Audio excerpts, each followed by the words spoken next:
Trump administration US ਦੇ ਦੁਆਰਾ Ebola ਦੇ ਨਾਲ ਰਿਲੇਟਡ ਟਰੈਵਲ ਰੈਸਟ੍ਰਿਕਸ਼ਨਸ ਆ ਉਹ ਐਲਾਨੀਆਂ ਗਈਆਂ ਹੈਗੀਆਂ ਆ।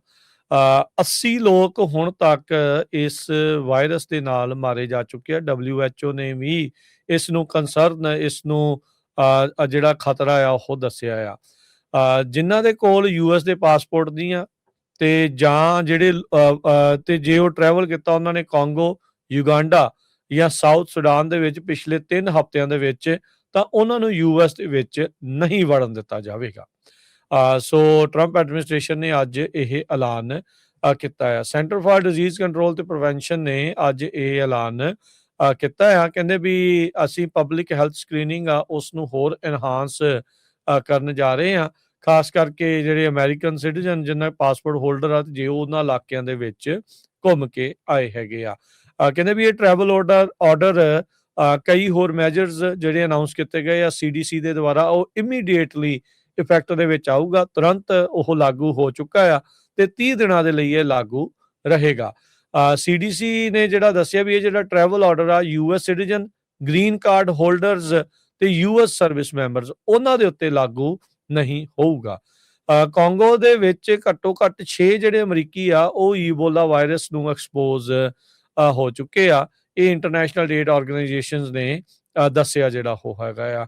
ਤੇ ਪਰ CDC ਨੇ ਆਮ ਲੋਕਾਂ ਨੂੰ ਕਿਹਾ ਵੀ ਇਸ ਟਾਈਮ ਬਹੁਤ ਘੱਟ ਰਿਸਕ ਨੇ US ਦੀ ਜਨਰਲ ਪਬਲਿਕ ਨੂੰ ਈਬੋਲਾ ਵਾਇਰਸ ਨੂੰ ਜਿਹੜਾ ਉਹ ਲੈ ਕੇ, ਤੇ ਏਜੰਸੀ ਨੇ ਕਿਹਾ ਵੀ ਅਸੀਂ ਉਹਨਾਂ ਲੋਕਾਂ ਦੀ ਸ਼ਨਾਖਤ ਕਰ ਰਹੇ ਹਾਂ, ਨਿਸ਼ਾਨਦੇਹੀ ਜਿਹੜੀ ਉਹ ਕਰ ਰਹੇ ਹਾਂ ਜਿਹੜੇ ਕਿਹੜਿਆਂ ਦੇ ਉੱਤੇ ਕੋਈ ਸ਼ੱਕ ਆ ਵੀ ਉਹ ਈਬੋਲਾ ਵਾਇਰਸ ਨੂੰ ਐਕਸਪੋਜ਼ ਹੋਏ ਹੋਣ।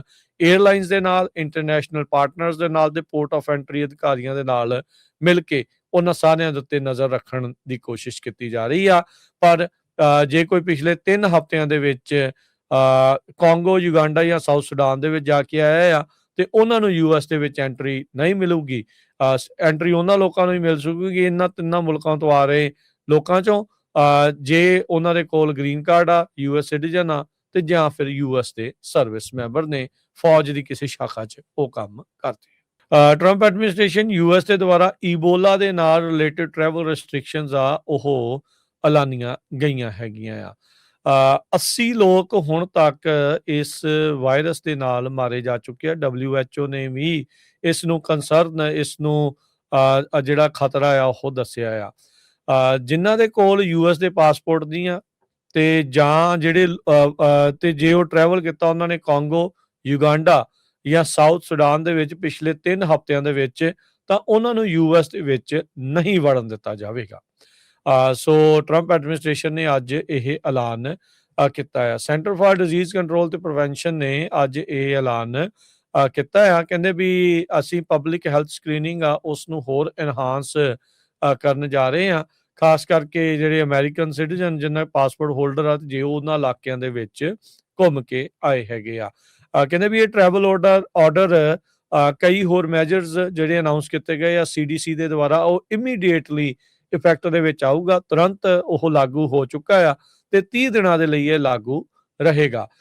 CDC ਨੇ ਜਿਹੜਾ ਦੱਸਿਆ ਵੀ ਇਹ ਜਿਹੜਾ ਟਰੈਵਲ ਆਰਡਰ ਆ US citizen, green card holders ਤੇ US ਸਰਵਿਸ ਮੈਂਬਰਸ ਉਹਨਾਂ ਦੇ ਉੱਤੇ ਲਾਗੂ ਨਹੀਂ ਹੋਊਗਾ। ਕਾਂਗੋ ਦੇ ਵਿੱਚ ਘੱਟੋ ਘੱਟ 6 ਜਿਹੜੇ ਅਮਰੀਕੀ ਆ ਉਹ ਈਬੋਲਾ ਵਾਇਰਸ ਨੂੰ ਐਕਸਪੋਜ਼ ਹੋ ਚੁੱਕੇ ਆ। ਇਹ ਇੰਟਰਨੈਸ਼ਨਲ ਏਡ ਆਰਗੇਨਾਈਜੇਸ਼ਨਸ ਨੇ ਦੱਸਿਆ ਜਿਹੜਾ ਉਹ ਹੈਗਾ ਆ।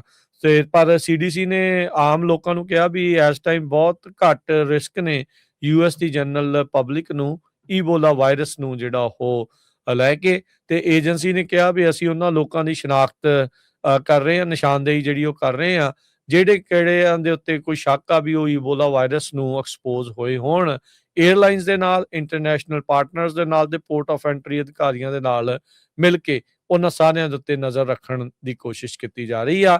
ਪਰ ਜੇ ਕੋਈ ਪਿਛਲੇ 3 ਹਫ਼ਤਿਆਂ ਦੇ ਵਿੱਚ ਕਾਂਗੋ, ਯੂਗਾਂਡਾ ਜਾਂ ਸਾਊਥ ਸੁਡਾਨ ਦੇ ਵਿੱਚ ਜਾ ਕੇ ਆਇਆ ਆ ਤੇ ਉਹਨਾਂ ਨੂੰ US ਦੇ ਵਿੱਚ ਐਂਟਰੀ ਨਹੀਂ ਮਿਲੂਗੀ।